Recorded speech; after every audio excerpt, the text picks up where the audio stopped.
So let's continue our exploration of this one awareness unfolding being perceived versus perceiving as though we're separate identities.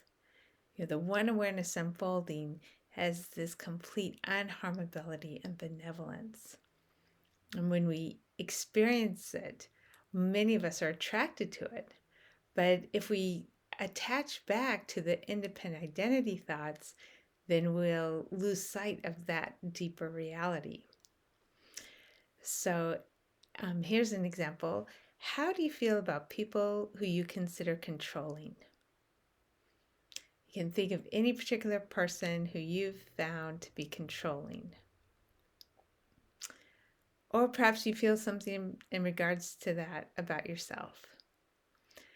All those ideas about a controlling person are all part of the whole thought network for independent identities. So let me give you an example. A while back, I worked for somebody and I was doing a presentation for them. And they made some changes. I made those changes, made suggestions. I made those changes, gave it back. They asked for some more.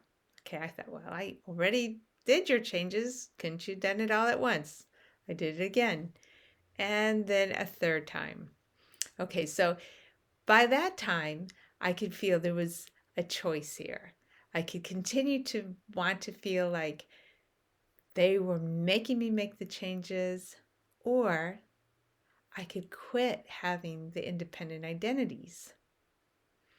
Now, as independent identities, there was this being me making a presentation, and there was that being over there directing it. But without the independent identity thoughts, there was simply this movement together between the two of us of a presentation erupting. The presentation didn't reflect on either of us. The time it took didn't reflect on either of us. How much effort went into it didn't reflect on either of us. And there were requests, there were responses, and maybe at one point there wouldn't be a response. In fact, I didn't incorporate every single suggestion. In my head, I was saying, oh, she's making me do it. But in reality, no, because I wasn't doing every single suggestion.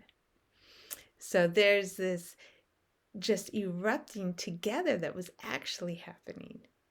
And so as that last set of changes came, there's this opening. Do I continue to flow together here, or am I done? And I could check how the independent identity wanted to attach onto that. Would apply complying so much be being controlled or whatever? Was this following my true authentic preferences? All these thoughts. And then I just allowed them to go and just checked in to see, was there still the interest and motivation to co-create with this person? And yes, there was enough interest to co-create with that person. And I completed the presentation and it ended up working out completely well. Our collaboration was great. So anytime that we've got this idea that there's somebody controlling somebody else, we're wrapped up in a whole bunch of thoughts. All there is this collaboration all the time. And when we separate them out into, well, this person's making that part do this, we're assigning blame and responsibility different ways. It's really an arbitrary thing.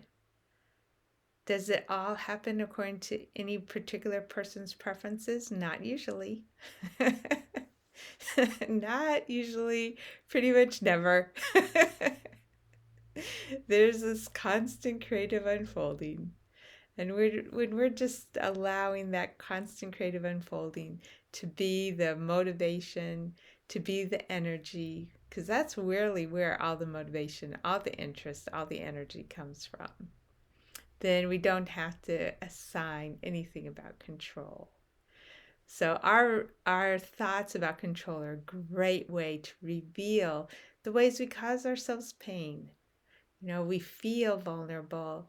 we feel protected, we feel defensive, all those things because we're living in this thought-based world that isn't actually reflecting this one awareness unfolding. Again, all is available. There's no have to in this arena. There's just an option to be able to notice more easily the natural harmlessness, the natural benevolence. So if you think that this might help another person, please press like and subscribe.